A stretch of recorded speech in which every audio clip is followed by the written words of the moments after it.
Halo Sobat Invest, pandangan ini saya dapatkan ketika sedang mengingat kembali apa yang terjadi di saat indeks IHSG mulai rebound diikuti dengan kenaikan bersamaan dari saham Big Bank seperti BBCA, BBRI, dan BMRI. Lalu selanjutnya apa yang terjadi? Nah dari situ saya coba korelasikan dengan apa yang pernah terjadi. Sekali lagi ini berdasarkan apa yang saya lihat ya Sobat Invest disclaimer. Memang sekilas jika kita lihat kondisi kinerja seluruh saham yang berkaitan dengan komoditas batu bara menurun dari segi laba bersihnya. Karena memang saat ini banyak news atau berita yang menekan kinerja emiten batu bara, terutama penurunan harga indeks coal price. Adanya regulasi DMO atau Domestic Market Obligation yang mewajibkan seluruh produsen tambang batu bara memasok kebutuhan untuk dalam negeri dengan harga yang ditentukan oleh regulasi. Dari sumber yang saya dapat, pemberlakuan DMO pernah terjadi pada tahun 2018, lebih tepatnya pada awal bulan Januari tahun 2018, yang mana mewajibkan seluruh perusahaan tambang batu bara untuk memasok 25% produksinya untuk keperluan domestik, dengan catatan penetapan harga jual maksimal di angka $70 di saat pada tahun 2018 harga coal tercatat ada di rentang $100 USD. Tetapi pada pertengahan tahun 2018 regulasi tersebut sudah terpenuhi dan dicabut pada kuartal kedua atau ketiga. Tolong dikoreksi jika saya salah ya Sobat Invest. Jika kita ambil contoh emiten batu bara seperti saham Adaro yang mana saat pemberlakuan regulasi tersebut harga sahamnya terus turun dalam jangka waktu 1,5 tahun ditambah crash COVID sampai tahun 2020. Di saham ITMG pun sama pada periode tersebut menjadi puncak tertingginya. Tetapi sedikit berbeda di saham PTBA pada tahun 2018 yang mana harga sahamnya sempat naik dalam jangka waktu yang lebih lama. Karena hasil produksi batubaranya memang banyak dijual dengan target market domestik bagi kebutuhan industri lokal. Walaupun akhirnya turun juga nih menuju level harga saat crash tahun 2020. Jadi jika ada pertanyaan apa sih emiten saham batubara yang lebih kebal terhadap sentimen global? Jawabannya adalah saham PTBA, karena tidak terlalu sensitif pada laba hasil ekspor batu bara. Yang mana tercatat di dalam data publik Expose tahun 2024 hasil ekspor batu bara saham PTBA hanya 42% untuk market global, dan sisanya sekitar 58% dengan target market pasar domestik terutama memasok pada PLN atau perusahaan listrik negara. Dari analisa tadi yang sudah kita bahas maka jika pemberlakuan DMO menjadi fase awal penurunan harga saham batubara di tahun 2018, lantas apa yang akan menjadi pemicu atau pemantik dari euforia kenaikan emiten saham batubara jika saat ini akan memasuki fase bullish baru? Jawabannya ada pada kinerja perusahaan itu sendiri, seperti efisiensi kinerja, target produksi dan target penjualan baik itu market lokal maupun domestik terutama di saat DMO masih diberlakukan. Tetapi pendapat saya terkait apa sih hal yang sangat mempengaruhi kenaikan harga saham batubara terutama pada fase awal kenaikannya? Pertama tentunya adalah indeks harga coal price atau harga acuan batubara, yang mana saat ini harga acuan batubara sudah cukup terjun bebas dari level tertingginya sekitar di atas $400 USD. Dan saat ini harga acuan batubara ada di level $105 USD. Udah turun berapa persen tuh Sobat Invest? Selain indeks harga acuan batubara apalagi Min? Yaitu ada demand atau permintaan ekspor global, ada juga pengaruh kurs atau nilai tukar rupiah. Yang mana mayoritas emiten atau saham batubara yang besar saat ini jika perusahaan melakukan ekspor produknya kepada market global, maka dibayar dalam bentuk USD. Jika kita ambil contoh dari laporan keuangan saham ITMG terlihat data keseluruhan laporan keuangan dinyatakan dalam nilai satuan US dollar. Karena hasil penjualan dari ekspor itu tentunya dalam bentuk USD lalu dikonversi menjadi rupiah. Dan saat ini kita cukup tahu bagaimana kondisi nilai tukar rupiah yang terus melemah, bahkan sempat menyentuh level mendekati Rp17.000 terhadap 1 US dollar. Selain itu yang terpenting adalah faktor sentimen global seperti yang terjadi pada tahun 2021, yang mana permintaan atau demand impor kepada negara Cina karena pada saat itu Cina tidak dapat memenuhi kebutuhan batubara domestiknya, yang membuat mayoritas indeks harga komoditas meningkat tajam. Karena di saham kita berbicara soal data dan didorong atau digerakkan oleh emosi para pelaku pasar. Sehingga peran sentimen sangat amat perlu diperhatikan terutama untuk saham atau emiten sektor energi. Karena kita sudah cukup panjang membahas hal atau apa yang dapat mempengaruhi kenaikan atau penurunan dari emiten saham batubara, kita langsung aja yuk bahas sahamnya. Jika kita urutkan dengan nilai market kapitalisasi terbesar saat ini dari saham batubara terbesar yaitu ada Bayan Resources dengan kode saham BIAN. Harga sahamnya sampai saat ini sudah naik lebih dari 1000% Sobat Invest. Saat ini harganya 19.900 per lembar sahamnya atau sebesar Rp1.990.000 setiap satu lot sahamnya. Sekilas kita lihat dari sisi valuasi price to book value sangat besar yaitu di angka 16,5 dan secara valuasi price to earning ratio di angka 44,5 kali. Walaupun secara angka valuasi PBV dan PE rasio sangat tinggi, tetapi ini perusahaan menunjukkan kualitas kinerjanya. Yang mana pada laba bersih kuartal ke-1 tahun 2025 berhasil mencatatkan pertumbuhan kinerja dari laba bersihnya dibandingkan kuartal yang sama pada tahun 2024. Namun dari segi dividen yield saham ini tidak menarik, dan karena dari angka valuasi sudah cukup tinggi. Bagi investor yang baru di market terutama investor yang lebih konservatif terhadap risiko, tentunya akan melihat saham ini sebagai saham yang kemahalan secara valuasinya atau biasa disebut overpriced atau overvalue. Jika kita mencari emiten atau saham dari sektor tambang batubara penghasil laba bersih terbesar di tahun 2024 kemarin, jawabannya ada pada saham AADI atau Adaro Andalan Indonesia, yang mana sebelumnya bisnis tambang batubara dipegang oleh emiten dengan kode saham Adaro. Tetapi saham Adaro pada akhir tahun 2024 melepas kepemilikannya di perusahaan tambang batubara, yang mana saat ini berdiri sendiri emiten turunan dari saham Adaro yaitu saham AADI yang berfokus di tambang batubara. Sekilas secara angka valuasi saham AADI ini sangat kecil, yaitu nilai price to book value atau PBV-nya ada di angka 1,07 dan secara valuasi price to earning ratio-nya ada di angka 2,3 kali. Secara angka valuasi tentunya ini sudah sangat murah ya Sobat Invest disclaimer. Ditambah lagi dari segi PE rasionya.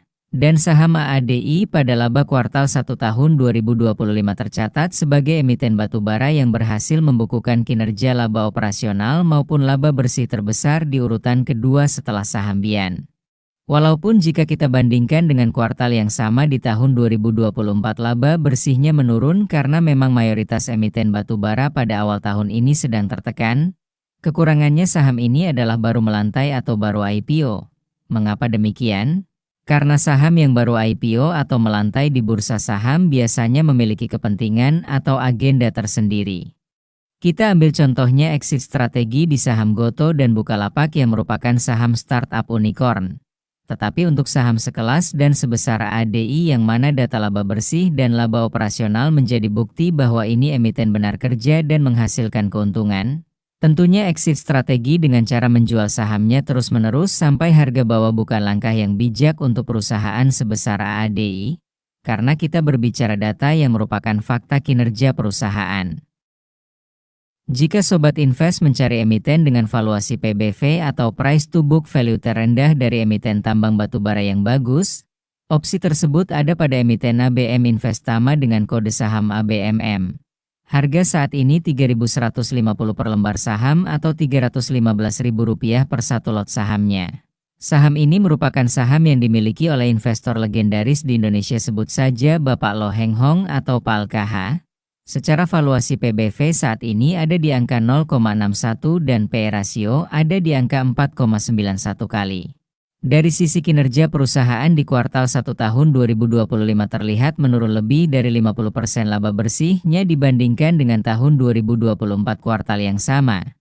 Saham ini bisnis utamanya adalah investasi. Investasi yang berfokus pada sektor terkait tambang batubara dan energi hingga infrastruktur penunjangnya. Saham ini juga rutin bagi dividen dengan dividen yield yang cukup menarik sekitar di atas 5%. Dan payout rasio dari dividennya pun masih cukup kecil yang mana maksimal di angka 35% dari laba bersih. Di saat kondisi emiten terkait batubara saat ini dalam kondisi yang tidak menentu, Merupakan langkah bijak bagi emiten yang memegang dan mempertahankan jumlah cash atau dana kas perusahaan dalam jumlah besar. Karena untuk membuka opportunity atau peluang baru jika akan melakukan ekspansi atau akuisisi bisnis baru. Berhubung ini saham fokusnya di investasi tambang batu bara. Jika rata-rata dividen yield saham ABMM dirasa cukup kecil untuk ukuran emiten terkait bisnis tambang batu bara, maka selanjutnya kita cari saham atau emiten batubara dengan dividen yield yang besar. Baik itu rata-rata dalam 3 tahun terakhir maupun 5 tahun terakhir. Dari rata-rata dividen yield tertinggi di urutan pertama ada emiten bara multi sukses sarana dengan kode saham BSSR.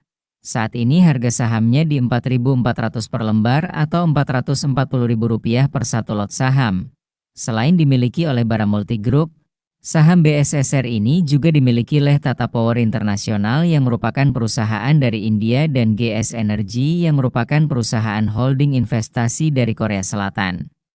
Dari segi dividen saham BSSR rata-rata 5 tahun terakhir ada di 20% yield, rata-rata 3 tahun terakhir dividen yieldnya mencapai 27%, dan dividen yield dalam 1 tahun terakhirnya di angka 15%. Tetapi ada catatan penting untuk saham BSSR ini Sobat Invest. Yang mana jika kita lihat dividen payout rasionya tergolong sangat besar yaitu rata-ratanya di atas 85% dari laba bersih. Bagi para investor dividen hunter tentu ini menarik karena konsisten dengan payout rasionya tinggi.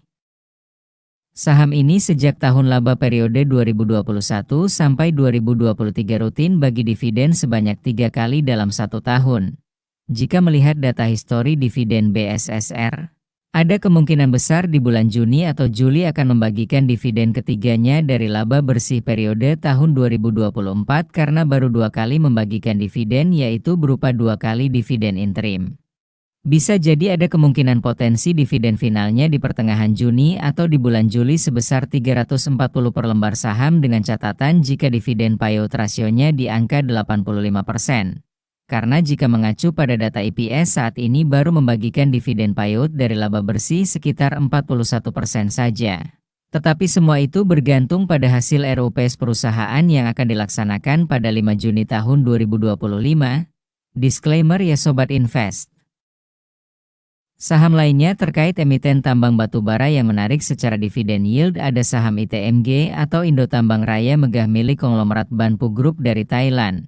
Dividen tahun ini sudah dibagikan sebanyak 2 kali yaitu dividen interim dan dividen final dengan total keseluruhan dividen yieldnya sekitar 15%. Dari rata-rata dividen yield 3 tahun terakhir sekitar 21%, dan rata-rata dividen yield 5 tahun terakhir sekitar 16% Sobat Invest. Saham lainnya ada saham BUMN yaitu saham PTBA atau Bukit Asam.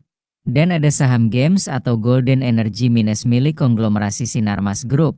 Silahkan Sobat Invest riset dan lakukan analisa lagi sendiri ya. Setiap saham pasti memiliki risikonya masing-masing yang dapat disesuaikan dengan profil risiko kalian Sobat Invest. Tetapi risiko tersebut dapat kita minimalisir atau setidaknya kita perkecil. Yaitu dengan cara kita jangan salah pilih saham yang akan diinvestasikan atau dibeli.